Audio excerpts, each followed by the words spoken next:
أعوذ بالله من الشيطان الرجيم. بسم الله الرحمن الرحيم. يا أيها الذين آمنوا لا تتخذوا عدوي وعدوكم أولياء تلقون إليهم بالمودة وقد كفروا بما جاءكم من الحق يخرجون الرسول وإياكم أن تؤمنوا بالله ربكم إن كنتم خرجتم جهادا في سبيلي وابتغاء مرضاتي تسرون إليهم بالمودة وأنا أعلم بما أخفيتم وما أعلنتم ومن يفعله منكم فقد ضل سواء السبيل. إن يثقفوكم يكونوا لكم أعداء ويبسطوا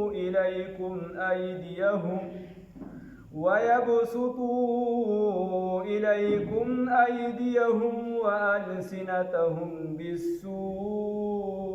وودوا لو تكفرون. صدقت يا رب العالمين.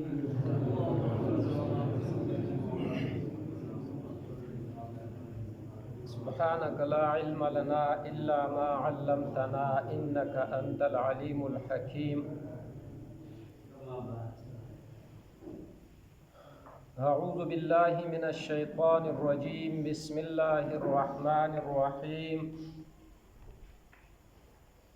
يا أيها الذين آمنوا لا تتخذوا عدوي وعدوكم أولياء تلقون إليهم بالمودة وقد كفروا بما جاءكم من الحق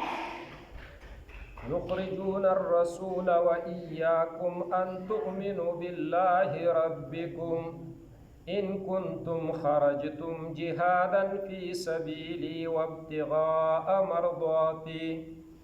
تسرون إليهم بالمودة وأنا أعلم بما أخفيتم وما أعلنتم ومن يفعله منكم فقد ضل سواء السبيل. صدق الله العظيم.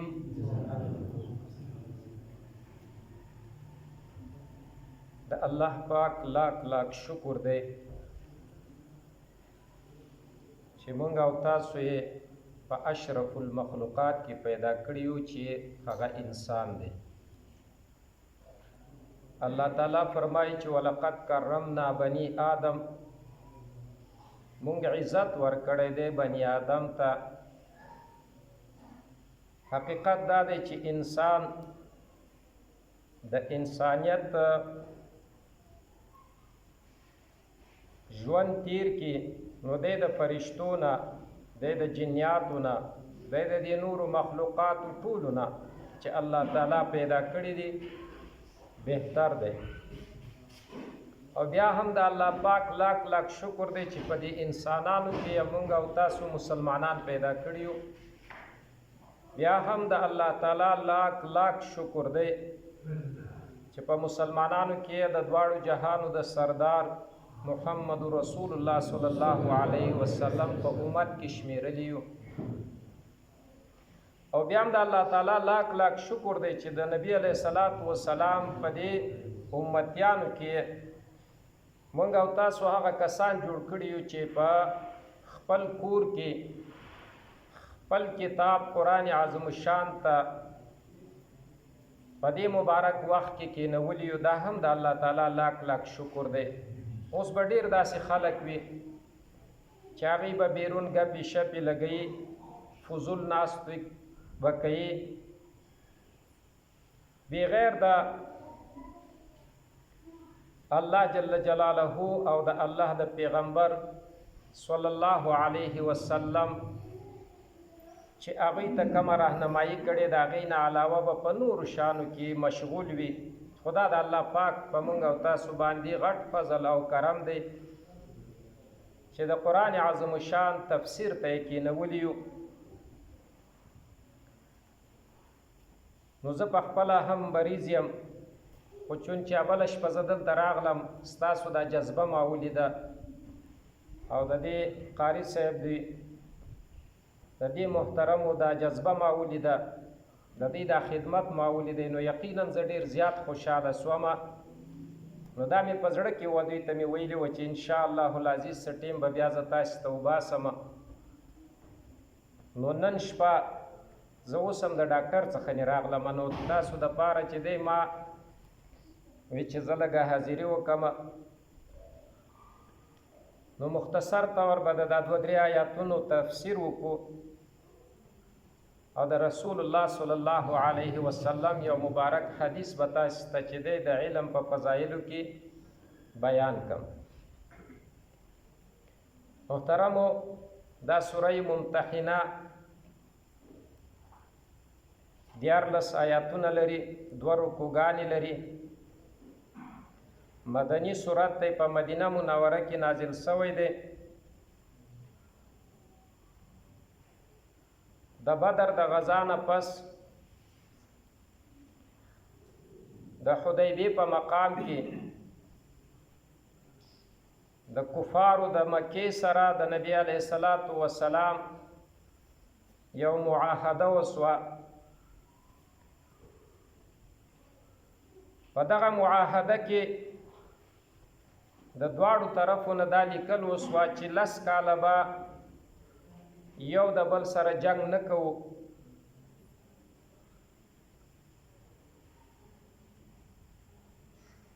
خو دا معاهده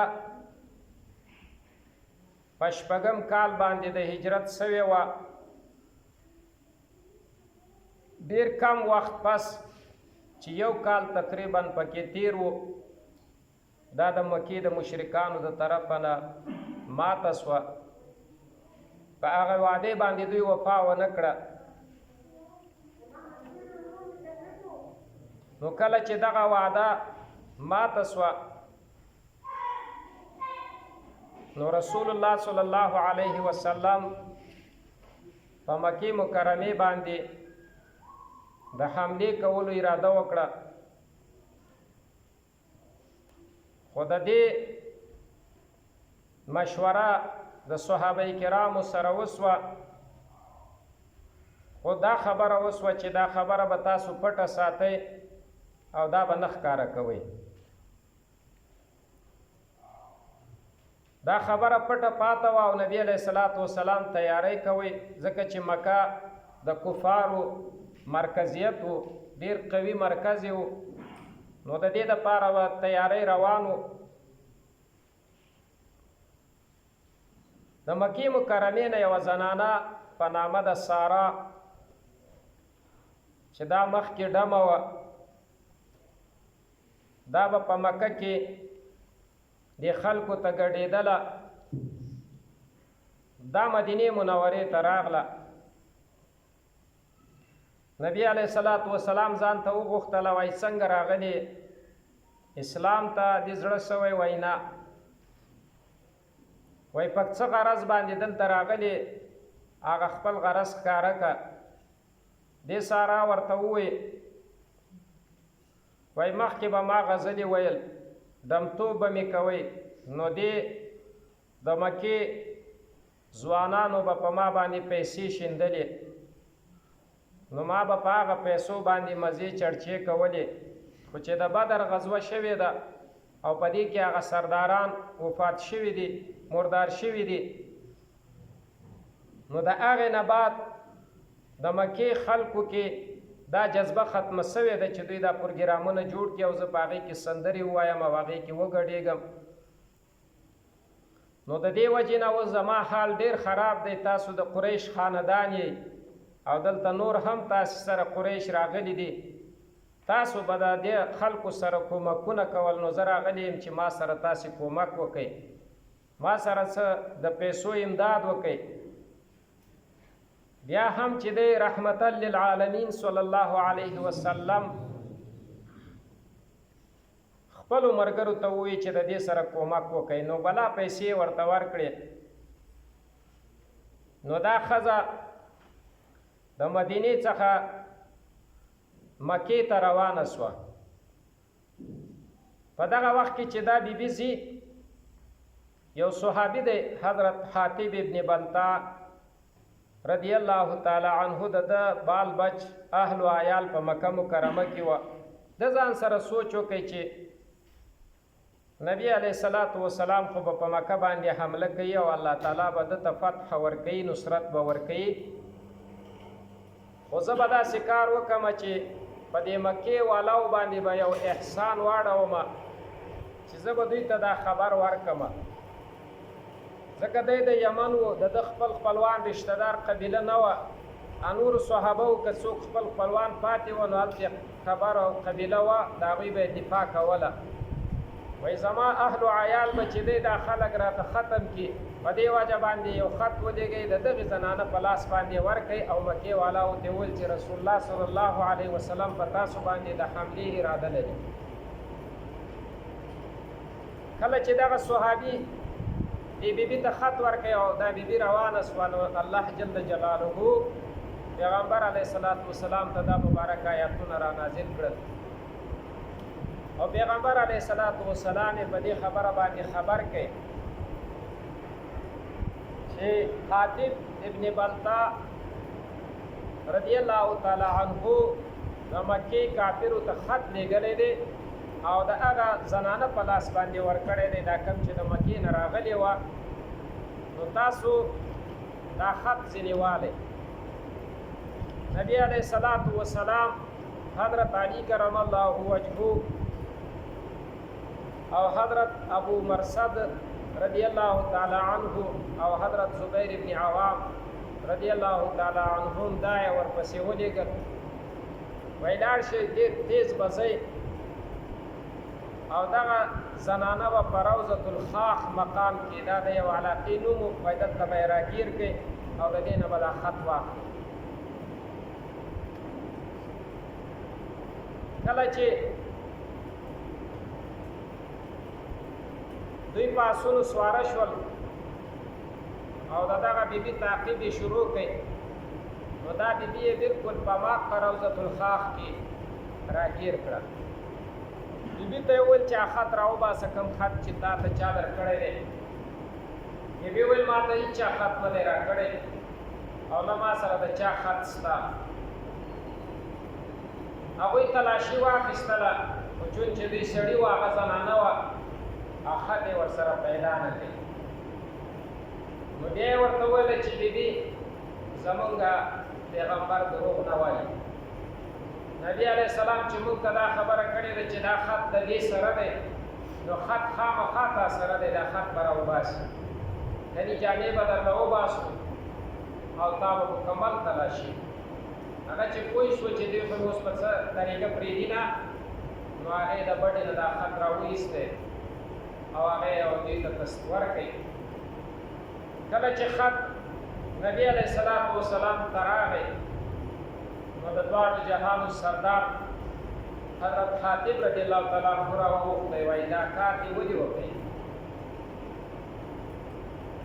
نو حضرت عمر فاروق رضی الله تعالی عنه ورته وایي چې د الله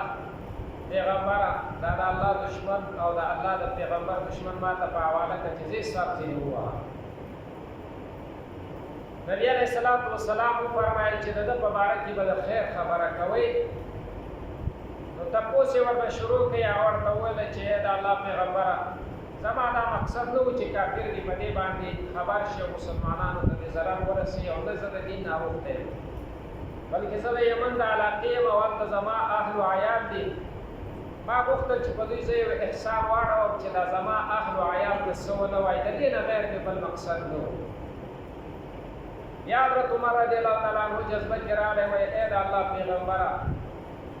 دا منافق ما ته پرېږده چې زه د ده نه سر ووهم. نبی علیه السلام ورته ویله چې ای عمره، تا ته پته نشته دی چې دا بدري دی او دی په بدر کې دا صحابه کرامو سره د نبی علیه الصلاۃ والسلام سره په یو ځای په غزا کې او د بدر والاو مبارک نبی علیه الصلاۃ والسلام دا فرمایلی و چې دوی ته مخکې او وروسته ټول ګناهونه الله معاف کړي دي او دا جنتیان نو دی چېرته منافق کېدی نشي د رښتیا وویل ځکه د ده صرف او دغه غرض و دغه مقصد و چې دی د خپل بال بچ اهل و عیال بچ نو په دې وجه باندې حضرت عمر رضی الله تعالی عنه یې قرار کړی او دغه واقعه چې دا په دې آیاتونو کې الله جل جلاله بیانوي الله فرمایي چې یا ایها الذین آمنوا اے مؤمنانو لا تتخذوا عدوي وعدوکم تاسو ونیسئ زما دشمن او خپل دشمن اولیاء دوستان تلقون الیهم بالموده چې تاسو ورباندې کوئ دوی ته ورغورځوئ دوستي ورمخته کوئ دوستي تاسو به کافر په دوستۍ باندې نه نیسئ د کافرو سره دوستي په نن زمانه کې هم چې دا جایز نه ده او کم خلک چې وایي کافران زموږ دوستان دي دا هېڅکله د دوی دوستان نشي کېدلی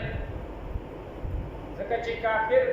هله به تا دوست کړي خو چې ته هم د دوی د کفر لاره ونیسي وقد کفروا بما جاءکم من الحق په تحقیق سره دوی کفر کړی دی بما په هغه دین او شریعت جاءکم من الحق چې راغلی دی تاسو ته د حق او د شریعت نه کوم چې حق دین تاسو ته راغلی دی دوی په هغې باندې کفر کړی دی یخرجون الرسول دوی وباسي پیغمبر لره و ایاکم او تاسو لره ان تؤمنوا بالله په دې سبب چې تاسو ایمان په الله راوړی دی ربکم چې ستاسې پروردګار دی نوره ګناه مو نشته د مکې مکرمې نه پیغمبر وباسي تاسې وباسي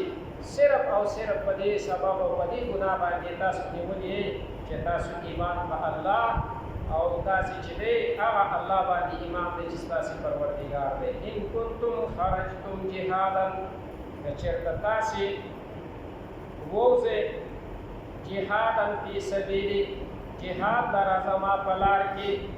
وابتغاء مرضاتي دپاره د طلب کولو ووځئ زما د رضا چې تاسو زما رضا حاصله کړئ تسرون الیهم بالموده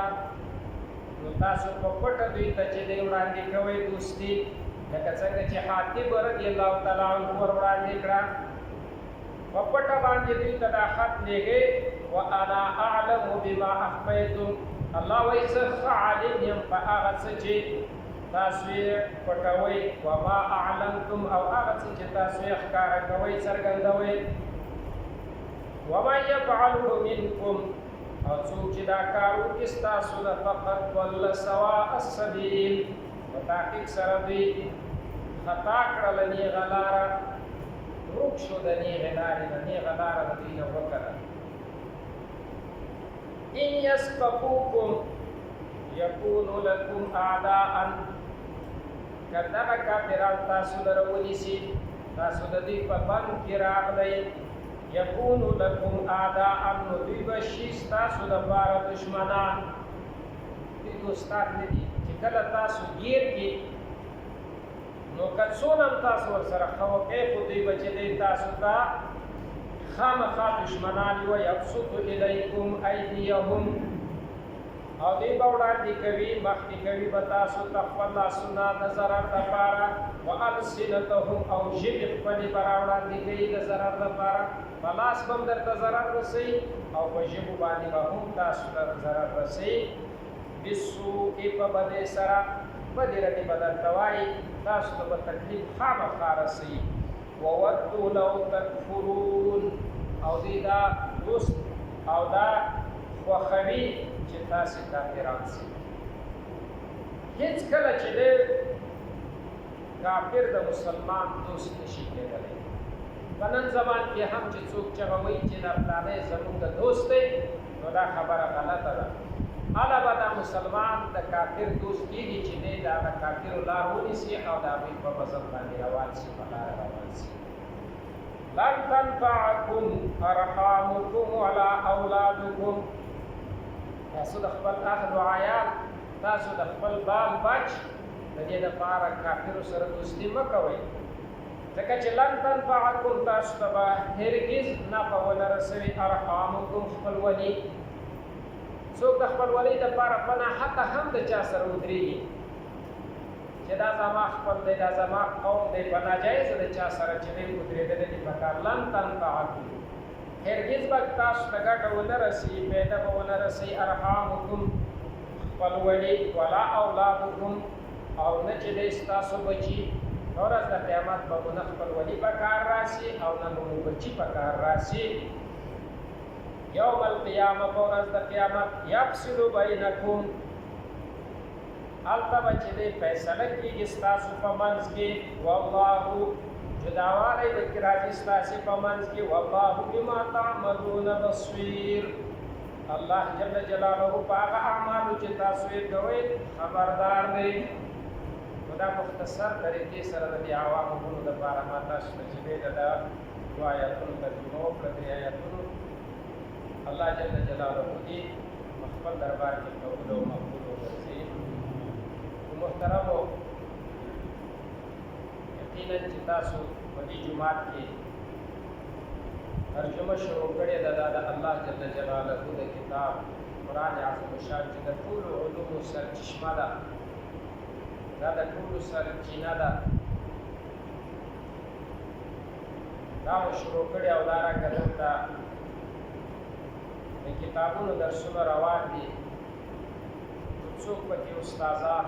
او څوک پکې طالبان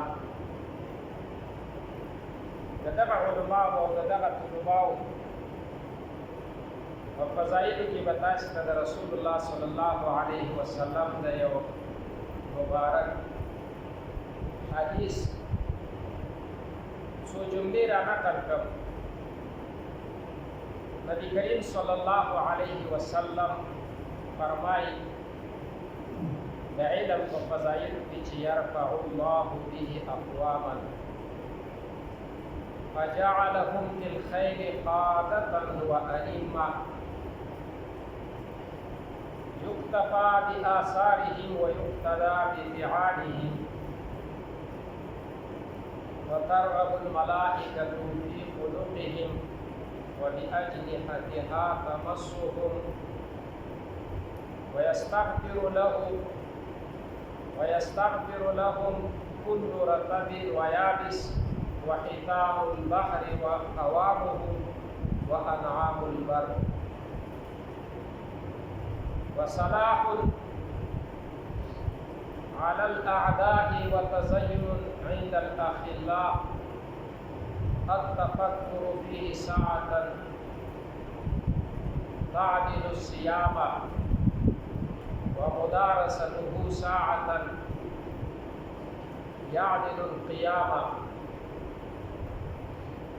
أو كما قال عليه الصلاة والسلام. دا مبارک حدیث کې نبی علیه الصلاة والسلام د علم عزت، د علم قوت او عند الله قبولیت بیانوي.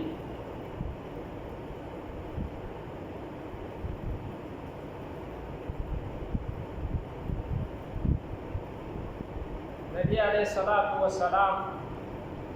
فرمایي چې علما او طلبا کم خلق چې په علم کې مشهور وي نو دا د الله په نیز باندې داسې مرتبه لري چې یرفع الله به اقواما، الله د دې علم په ذریعه د دې قرآن عظیم الشان په ذریعه ډېر قومونه اوچت کړي دي، اوچتوي یې. فجعلهم فی الخیر قاده، پس الله پاک دوی په خیر کې د نیکۍ په کار کې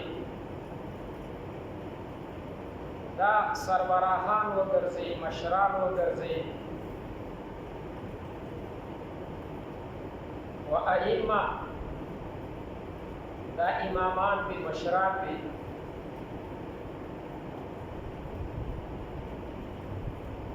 یقتفى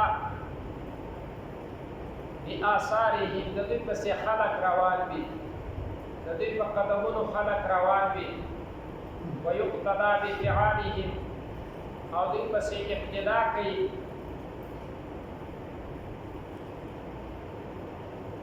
خلق د دوی پسې اقتدا کوي. که تاسې وګورئ چې د یو علاقې غټ نواب راسي او مصلي ته مخ نیسي، څوک به ورپسې لمانځه ته مخ کې نیسي، هغوی به لمونځونه ورپسې ونه کړي. خو که یو ډېر کمزوری طالب العلم هم وړاندې کېږي نو موږ او تاسو ټول ورپسې اقتدا کوو. الله جل جلاله دوی ته داسې یو مرتبه ورکړې ده چې په ټول مخلوق باندې الله دوی اوچت پیدا کړي دي. د ورځ د قیامت نبي علیه السلام فرمایي چې د علماو او د انبیاو په مابین کې به یوه درجه وي. اوله درجه به د انبیاو وي او ورپسې به علماء کرام او طلباء عزام. دا ځکه چې هغوی ته الله نبوت ورکړی او دوی ته نه دی ورکړی. نور په ټول مخلوق باندې الله جل جلاله علم ته فضیلت ورکړی. دغه رنګې د الله په نظر کې دا اوچت خلک، د فرشتو په نظر کې دا ډېر عزتمن خلک دي. وترغب الملائکة فی خلقهم، فرشتې چې دا د دوی ثوابونه وویني موږ او تاسو یې نه وینو، په الله مې دې قسم وي چې د ستاسو طالب العلمانو چې تاسو قرآن ته ناست دي، تاسې چې دی د الله دین ته ناست دی، نو تاسې سره دوی وزرې وایي، تاسو پورې دوی خپلې وزرې مږي. وترغب الملائکة فی خلقهم، د دوی په دغه عمل باندې، د دوی په دغه کار باندې چې دی هغې رغبت کوي چې خدایه کاشکې مونږ هم طالبان وای، الله کاشکې مونږ هم علما وای. ځکه چې دغه د علم سلسله، دا مدرسه چې څوک پکې طالب العلم دی سبق زده کوي او څوک یې ښیي، دا یوازې الله دې انسانانو ته ورکړې ده، دغه علماو او طلباو ته ورکړې ده. د اوواړه اسمانونو کې یو سړی وګرځي نو دی به د فرشتو یو مدرسه پیدا نه کړي، نه به چېرته یو فرشته معلمه پیدا کړي او نه به یو طالب العلم پیدا کړي چې دې سبق وایي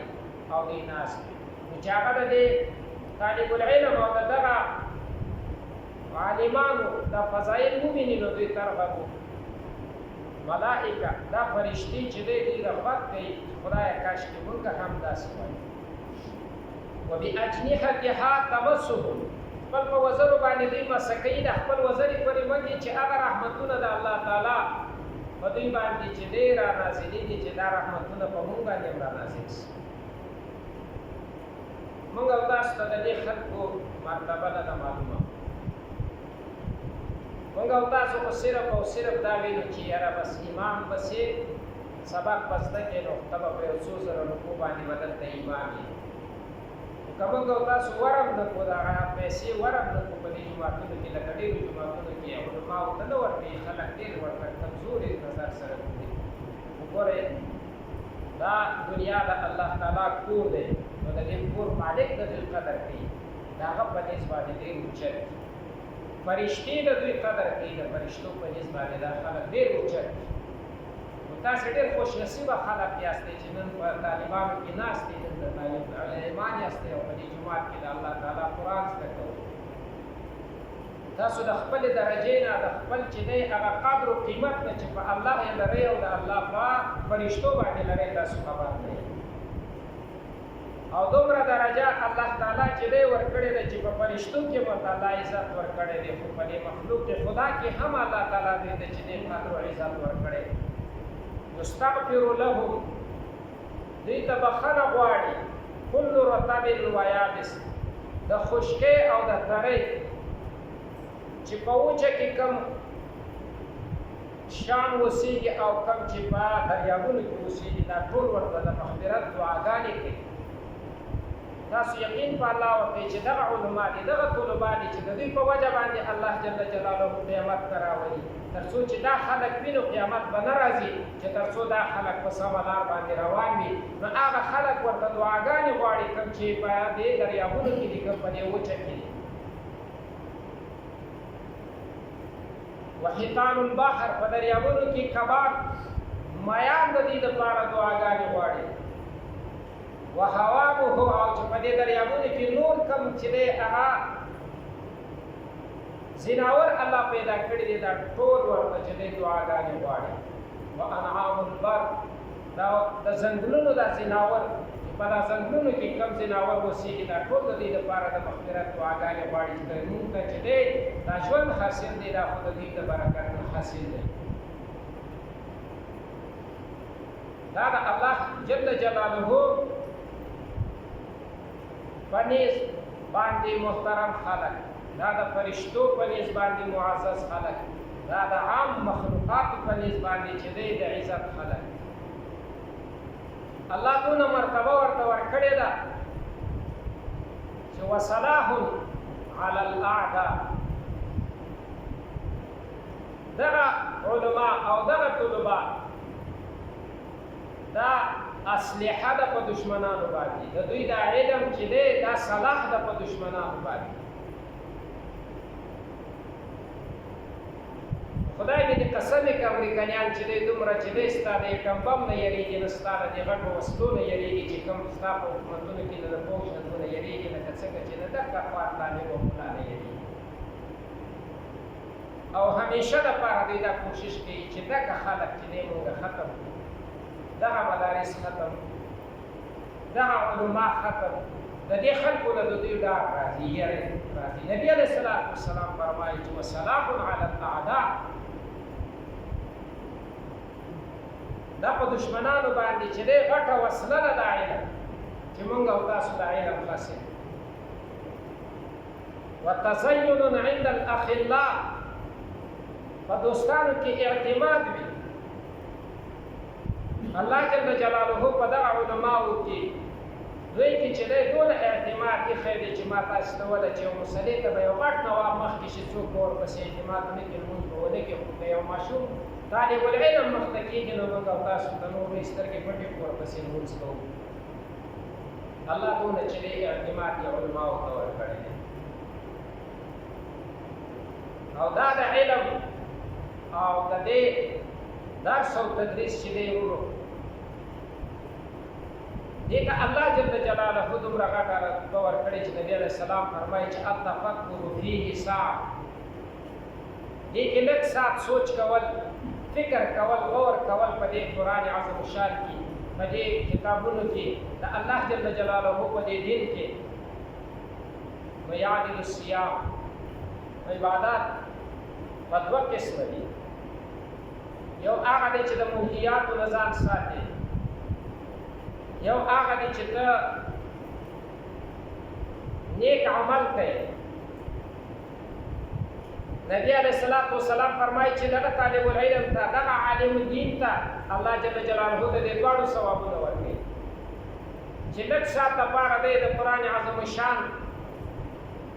درس ته کښېني دی د پیغمبر علیه الصلوۃ والسلام حدیثو ته کښېني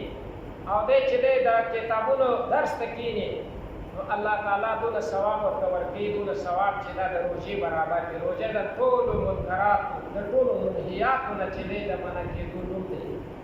لکه روژه چې شوه نو ته د هر قسم چې دی هغه منهیاتو نه چې دی پکې محفوظ یې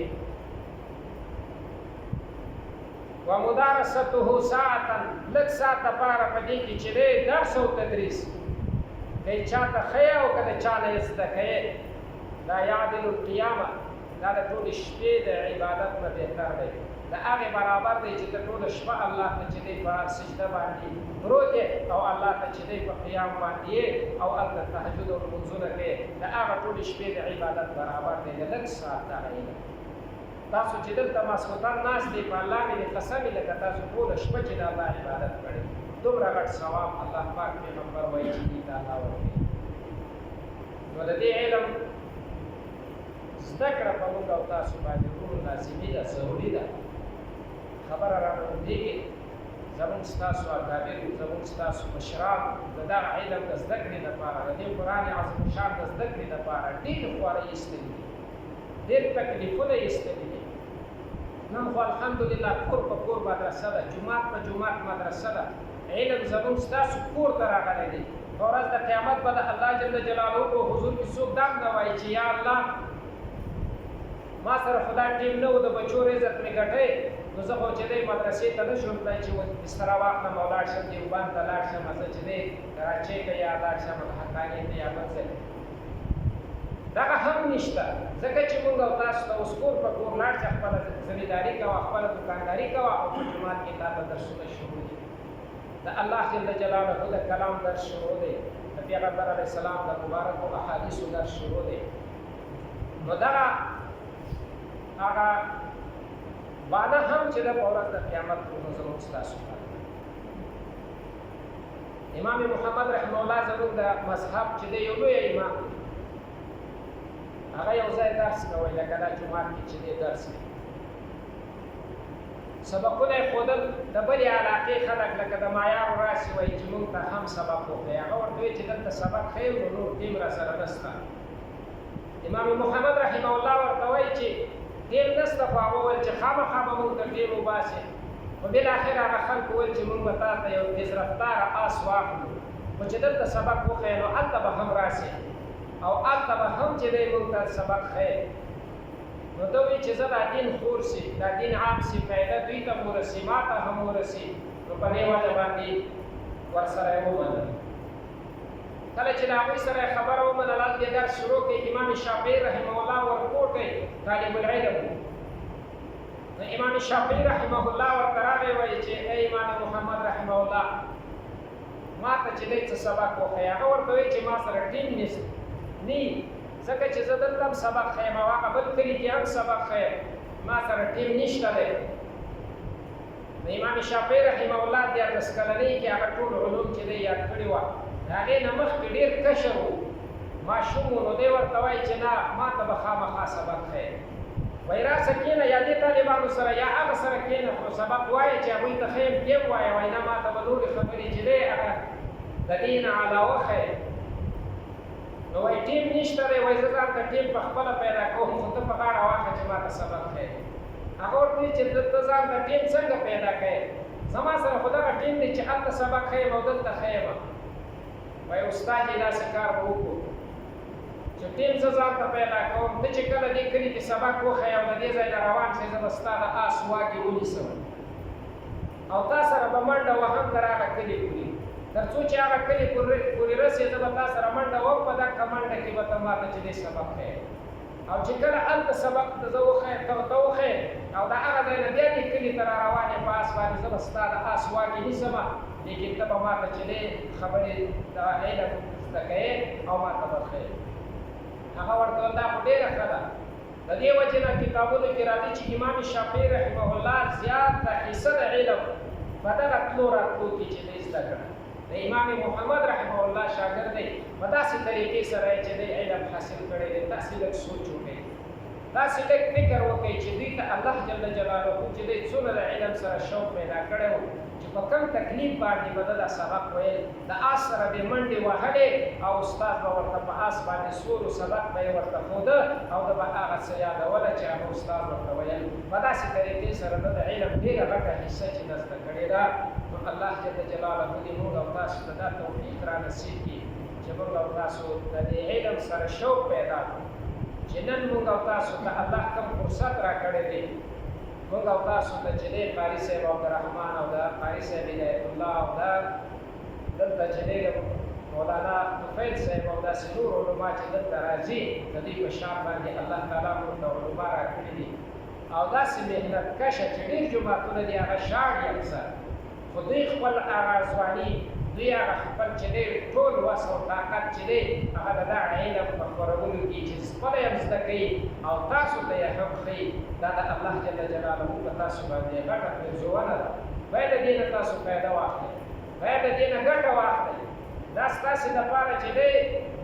سونه د سره زر دي دا خلک چې تاسو ته الله جل جلاله درکړي دي نو الله تعالی دې دې په علم کې د دې چې دې په عمر کې د دې په ځوانۍ کې برکت واچي. زه ډېر زیات خوشحاله یم د دې نه، او بیا خصوصا ستاسو چې تاسو په غټه اجتماع سره په غټ تعداد سره دوی ته ناستې او د دوی نه چې دې تاسو علم زده کوئ. الله جل جلاله دې په دا خبرو ماته او بیا تاسو ټولو ته د عمل توفیق نصیب کړي. وآخر دعوانا أن الحمد لله رب العالمين. الحمد لله رب العالمين والعاقبة للمتقين، والصلاة والسلام على أشرف الأنبياء والمرسلين وعلى كل ملائكتك المقربين وعلى عباد الله الصالحين وعلى آله وأصحابه أجمعين الطيبين الطاهرين. يا الله يا رحمن يا رحيم يا حي يا قيوم يا ذا الجلال والإكرام برحمتك أستغيث لا إله إلا أنت سبحانك إني كنت من الظالمين. پروردگار علامت مدانا استغفر وزارة فاروق سے ودا تفسیر القرآن عظیم الشان ودا مبارک حدیث نبی علیہ السلام جماعی کا بیان ہے. اللہ تو بڑے بانی مدد عمل توفیق رکھے اور في مقبل دربار علی قبول و نزے. اللہ دا درس قرآن عظیم الشان جاری ساری دائم کرزے. پروردگار علامت بدی محلی دربار جنید خیر ذریعہ کرزے. اللہ نبی علماء دربار خیر ذریعہ کرزے. اللہ نبی علماء دربار خیر ذریعہ کرزے. دعوت چور تناس کے اللہ نبی علماء کی برکت واچے، علم کی برکت واچے. اللہ دا غیب دا خزانوں دا دی دا علوم نافعہ ورطا نصیب کے. قرآن عظیم الشان کی دی دا مہارت نصیب کے. اللہ نبی حافظات و صاحبان و اولیاء علماء و امت کی برکت واچے. پروردگار عالم دی علم کی برکت واچے. اللہ نبی تجدی استاد دین خدمت دفار توفیق نصیب کے.